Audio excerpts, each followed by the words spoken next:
Pembicara selanjutnya, ini kita berbicara tentang telemedicine yang memang berbasiskan dengan fasilitas kesehatan. Karena yang kita ketahui bahwa peraturan sekarang memang yang tersedia adalah mengatur telemedicine antar fasilitas kesehatan. Namun belum ada layanan telemedicine yang pertama aturannya untuk layanan telekonsultasi antara dokter maupun fasilitas kesehatan kepada pasien secara langsung atau direct to consumer. Nah, pembicara berikutnya itu Pak Anis, SK DE, ya. Beliau merupakan akademisi dari Fakultas Kedokteran, Kesehatan Masyarakat dan Keperawatan di UGM. Beliau juga berpengalaman sebagai konsultan untuk pengembangan Temenin, Kemenkes, dan bersedia meluangkan waktunya untuk berbagi tentang telemedicine berbasis fasilitas kesehatan dari sudut pandang akademisi atau di UGM. Ya, waktu dan tempat kepada Pak Anis, kami persilakan, Pak. Terima kasih Dr. Aldi atas perkenalannya. Assalamualaikum warahmatullahi wabarakatuh. Selamat siang seluruh peserta webinar. Suara saya terdengar ya, Mas Aldi ya? Ya, terdengar Pak. Ya, oke. Salam sehat untuk kita semuanya. Salam hormat kepada para senior, kepada teman-teman dokter, kepada para peserta webinar.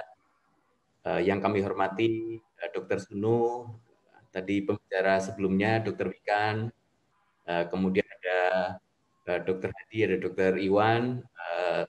Senang sekali bisa bertemu di sini. Mohon izin saya share screen. Terima kasih. Tadi ada perkenalannya, saya diminta menyampaikan telemedicine antar fasilitas kesehatan dari perspektif akademisi. Tadi sudah disampaikan kalau saya di UGM, saya mengajar di Departemen Biostatistik, Epidemiologi, dan Kesehatan Populasi. Kemudian beberapa kegiatan saya lakukan terkait dengan ya ada sedikit penelitian dan beberapa tulisan-tulisan lain. Hari ini saya menyampaikan tentang bagaimana telemedicine antar fasilitas kesehatan dan kira-kira langkah ke depan seperti apa. Namun sebelumnya saya kira kita berterima kasih sekali kepada Dr. Wikan yang tadi sudah memberikan contoh praktis yang sudah ada di depan mata, yang sudah dilakukan. Dan kemudian juga beberapa saran atau mungkin arah perkembangan ke depan itu sebenarnya sudah disampaikan juga. Saya akan mencoba melihat mungkin agak lebih luas sedikit, tetapi nanti juga akan ada beberapa hal yang bisa kita diskusikan lebih lanjut. Ya, saya kira ini tadi sudah disampaikan bahwa contoh yang disampaikan oleh Dr. Wikan di depan itu sebenarnya pernah direfleksikan oleh Pak Presiden pada waktu tahun lalu, sekitar bulan April. Kurang lebih 1 bulan setelah kita mulai PSBB dan lain-lain, kemudian juga bertebaran anjuran untuk tidak ke rumah sakit kecuali kalau yang emergensi misalnya, yang saya kira ini memberikan implikasi yang baik bagi para pelaku bisnis health tech ya, startup kesehatan. Yang menurut Pak Jokowi misalnya berdasarkan data dari beberapa startup yang bekerja sama dengan Kemenkes yang sudah menjalin MOU, data sebelum pandemi yang hanya 4 juta orang yang mengakses layanan kesehatan berbasis teknologi menjadi meningkat hampir 4 kali lipat. Dan sekarang saya kira jumlahnya menjadi lebih banyak lagi. Cuma ada catatan menarik tuh, sekitar 2 bulan yang lalu di Amerika itu dikatakan bahwa data yang sekarang itu kunjungan melalui telemedicine tidak sebanyak pada periode Maret-April tahun kemarin. Tetapi meskipun menurun pun sebenarnya sudah lebih tinggi daripada situasi sebelum pandemi. Nah, kalau misalnya berefleksi kepada situasi itu, saya kira menarik kalau misalnya kemudian semua data atau estimasi saja, estimasi beberapa apps atau hampir semuanya yang berkaitan dengan kunjungan ke Vaskes itu kalau misalnya dihitung, saya kira akan menarik. Dan ini kalau bisa dibandingkan dengan data sebelum pandemi, saya kira luar biasa. Sebelum pandemi misalnya, secara umum sekitar 10% masyarakat kita menggunakan layanan rawat jalan. Jadi kalau misalnya sebelum pandemi mungkin 26 juta masyarakat kita itu berkunjung ke praktek dokter pribadi, ke puskesmas, ke rumah sakit rawat jalan, itu sekitar 26 juta dengan anggapan populasi kita 260 juta. Dan 26 dan mungkin sekitar 4 juta diantaranya misalnya itu pernah rawat inap di rumah sakit. Data BPJS juga menunjukkan bahwa transaksi per bulan, transaksi per hari itu mungkin hampir sampai 1 juta. Nah, kalau misalnya kemudian kita bisa melihat berapa banyak yang direduksi dengan adanya PSBB dan kemudian beralih ke apps, nah ini sebenarnya kan hitung-hitungan ekonominya luar biasa. Atau sisi yang lain, kalau kita bicara hitungan ekonomi, tadi Dr. Wikan mengatakan bahwa dokter sekarang juga harus fasih terhadap teknologi. Jadi peluang dokter yang berpraktek menggunakan teknologi sebenarnya juga mungkin lumayan banyak juga. Nah, ini yang saya kira perlu menjadi perhatian buat teman-teman muda, saya kira arah ke depan itu akan seperti apa. Ini data tahun kemarin yang bulan Mei pun saya kira jumlah kunjungan menurun drastis berdasarkan data BPJS, meskipun kemudian naik. Tetapi naiknya pun saya kira dugaan saya belum sama dengan situasi pada bulan Maret. Meskipun sekarang banyak keluhan rumah sakit penuh, tapi saya kira itu penuhnya penuh bed, bukan penuh kunjungan rawat jalan. Tapi mohon teman-teman bisa dicek juga. Nah, yang dikhawatirkan adalah berbagai macam gelombang kesakitan ketika akses berkurang. Ini Victor Sting, dokter anestesiologis dari Amerika, waktu itu menyampaikan bahwa ada sekian gelombang yang sampai sekarang itu masih tiap hari dilaporkan berapa yang sakit dan yang meninggal. Kemudian gelombang yang kedua, mereka yang pasca rawat inap itu kemudian akan seperti apa. Kemudian berikutnya juga gelombang kepada kelompok mereka yang mestinya harus mendapatkan perawatan di rumah sakit, tapi karena rumah sakit penuh sehingga tidak, dan kemudian mereka penyakit-penyakit kronis atau mungkin yang penyakit yang lainnya mental. Nah, ini yang kalau misalnya kita situasinya masih seperti sekarang, kita mungkin akan bisa melihat dampaknya itu bisa jangka pendek atau jangka menengah atau jangka panjang. Nah, inilah yang saya kira teknologi menjadi sangat penting.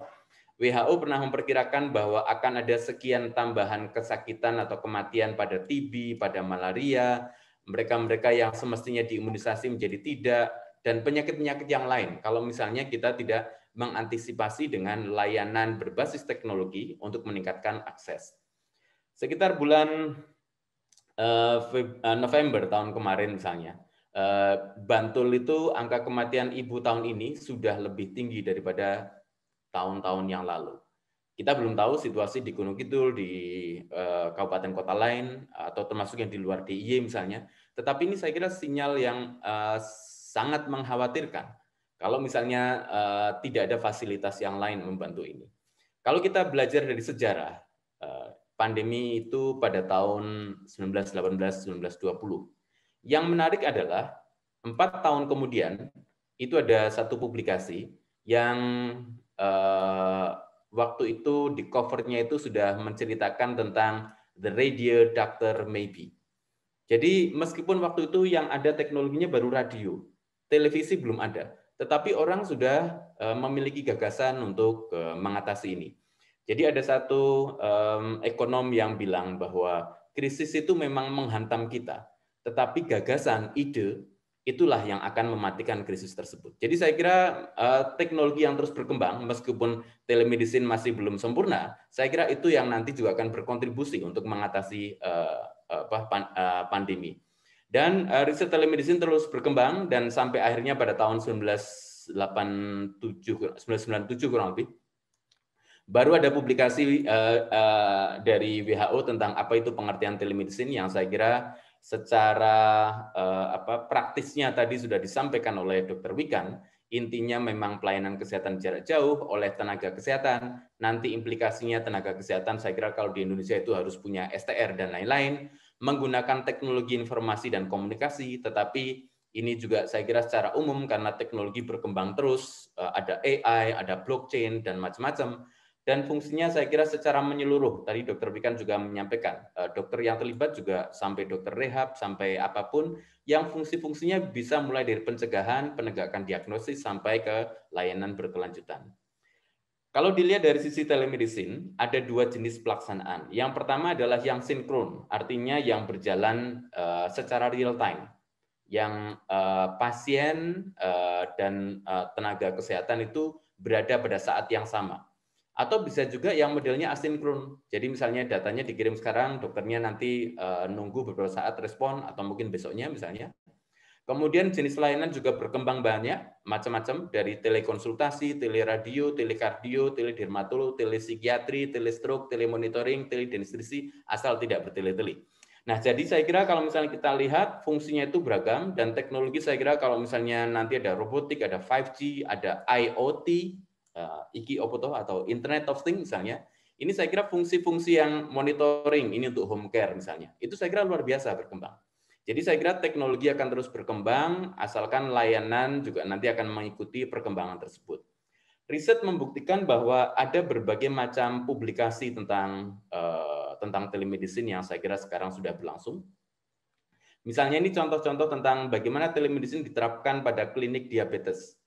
Jadi yang pertama itu harus ada appointment dulu, kemudian ada staf yang melakukan triase. Ini perlu face to face, atau cukup kunjungan virtual, atau kunjungannya itu ditangguhkan. Nah, pengklasifikasian ini saya kira menarik. Jadi triase pun sekarang mestinya perlu ada triase yang secara digital.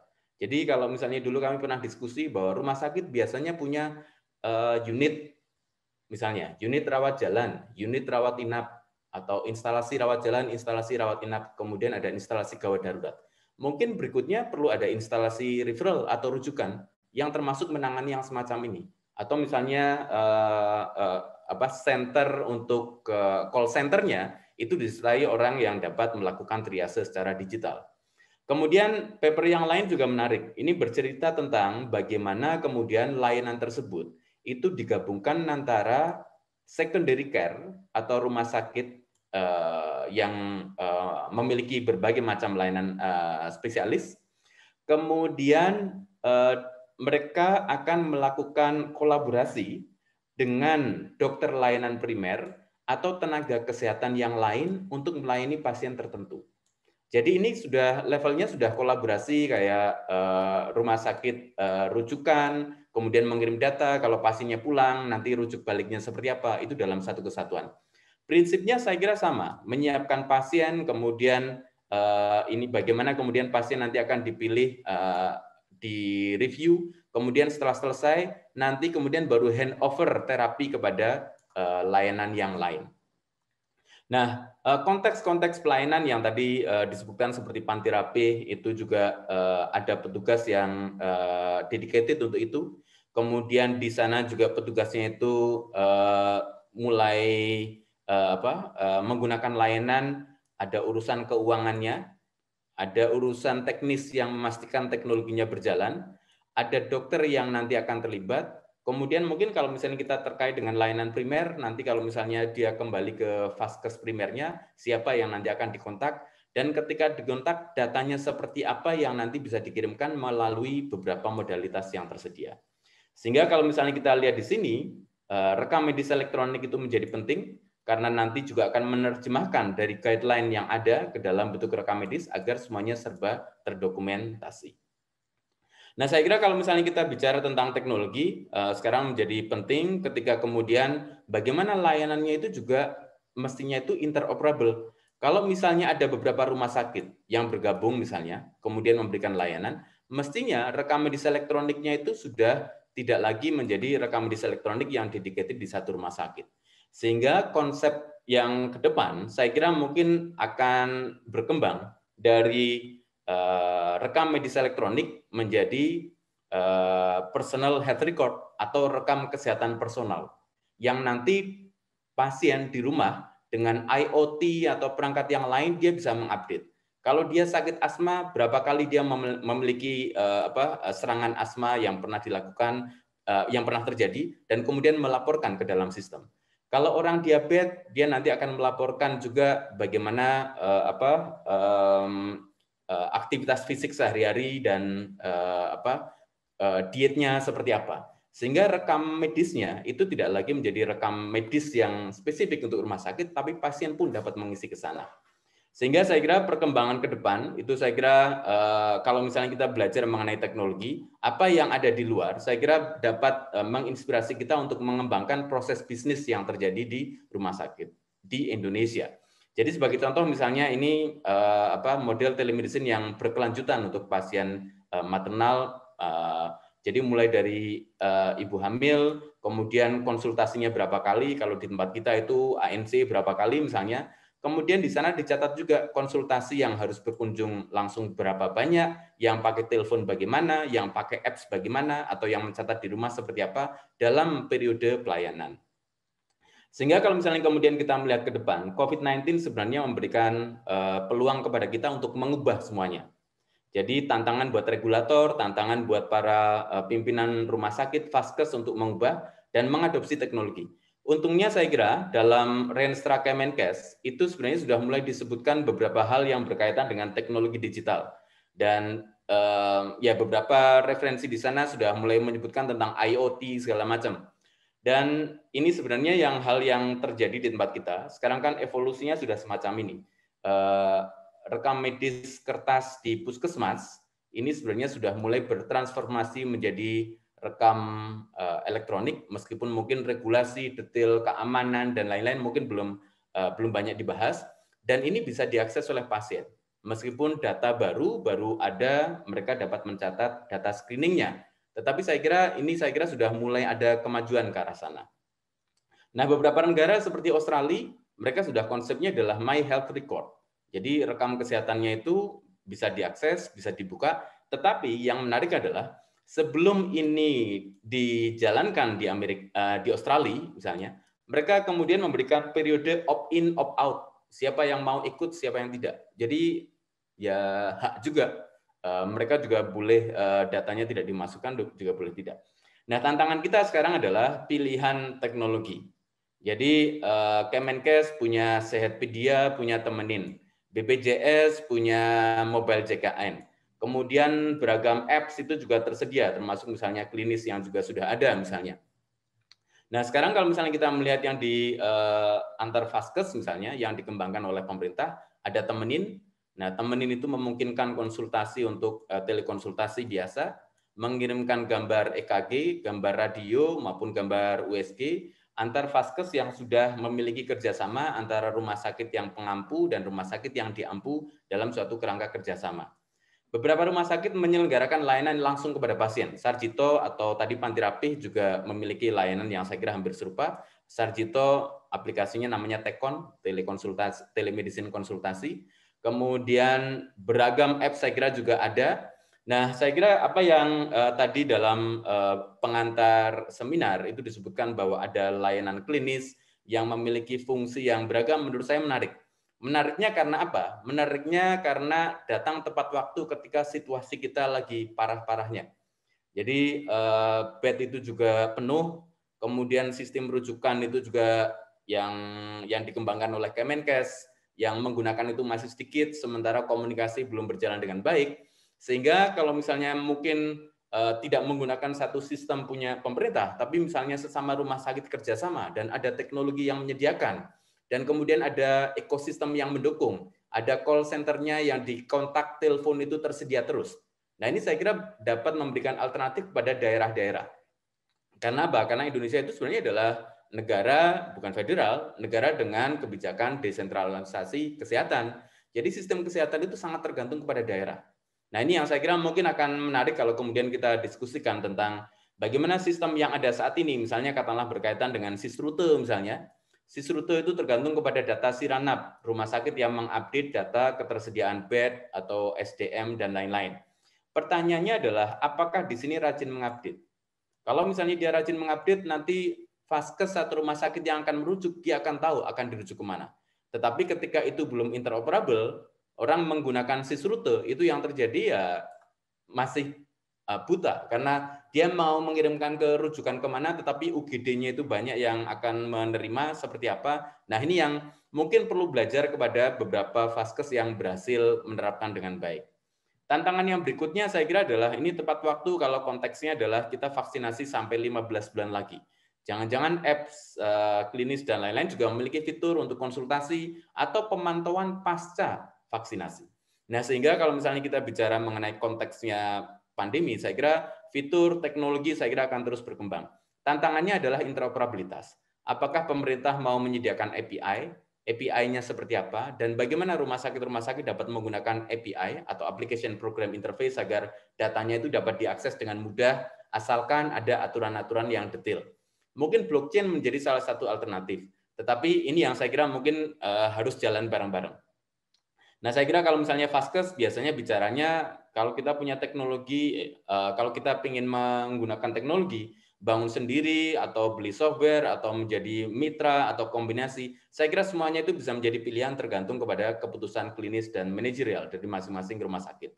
Bahkan saya kira kalau misalnya kita bicara regulasi, regulasi pun sebenarnya di tempat kita itu masih belum belum rapi betul. Jadi antara aturannya Kemenkes, BPJS, Perkonsil, kelihatannya masih belum rapi betul. Sehingga memang perlu diatur lebih lanjut. Nah, saya kira langkah ke depan seperti apa? Saya setuju dengan Dr. Wikan bahwa suatu saat saya kira akan menjadi keniscayaan kalau misalnya mahasiswa kedokteran kita nanti memang harus pasti secara digital. Sehingga kalau misalnya kemudian ke depan nanti akan ada layanan-layanan berbasis AI semacam ini, mungkin suatu saat juga atau mungkin bisa lebih cepat lagi akan muncul di tempat kita. Nah, saya kira tantangannya adalah bagaimana kemudian kita dapat mempersiapkan untuk berubah. Jadi kalau misalnya sebelum berubah ya kita punya data kebutuhan kita apa, ada tim, kemudian kalau mau berhasil ukurannya apa, mitranya siapa, kemudian bagaimana kerjasama. Kalau telehealth-nya sudah berjalan, alurnya bagaimana, timnya bagaimana, kemudian engagement dengan pasien, mengimplementasikan sampai dengan memperluas.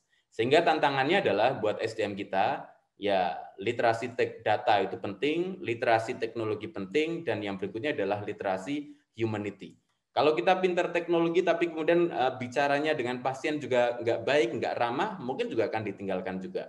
Sehingga kalau misalnya kita bicara teknologi ke depan, kita masih ada gap antara teknologi dan pelayanan kedokteran konvensional, kemudian etika masih perlu diperkuat, ada aturan-aturan lebih rinci, kewenangan dokter, kewenangan teknisi, kewenangan petugas administratif itu perlu lebih jelas, aturan-aturan privacy dan keamanan data, jadi keamanan data pribadi maupun cyber security itu perlu ada aturan yang lebih rinci, pembiayaan tadi sudah disinggung, aspek legalitas yang jelas sampai dengan infrastruktur digital.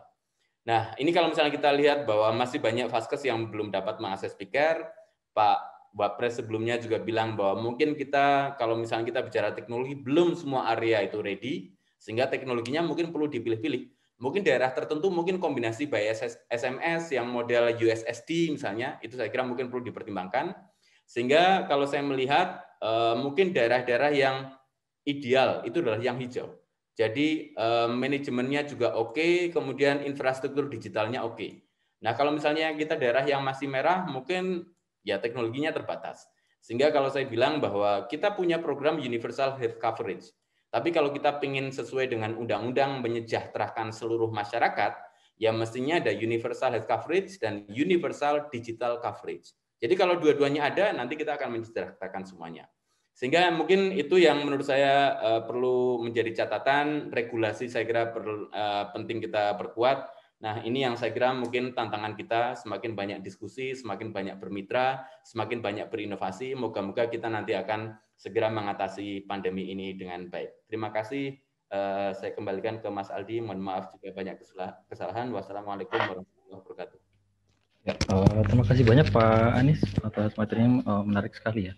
Bahwa beberapa poin tadi bahwa di tengah gelombang COVID ini memang menjadi beban bagi fasilitas kesehatan karena menumpuknya pasien bed dan juga tentu saja itu mengganggu pelayanan rawat jalan yang biasa dibutuhkan oleh mereka pasien biasanya pasien penyakit kronis, sehingga mereka terganggu sekali dengan penuhnya rumah sakit dengan pasien-pasien COVID. Oke, namun di sisi lain juga sistem yang ada sekarang juga harus bisa menjawab tantangan yang lain, itu interoperabilitas, sehingga karena data untuk fasilitas kesehatan pasti banyak dan juga perlu tersinkronisasi dengan layanan-layanan telemedicine yang memang sekarang kebanyakan dilakukan oleh pihak swasta, bukan dari pelaku dari pemerintah atau regulator.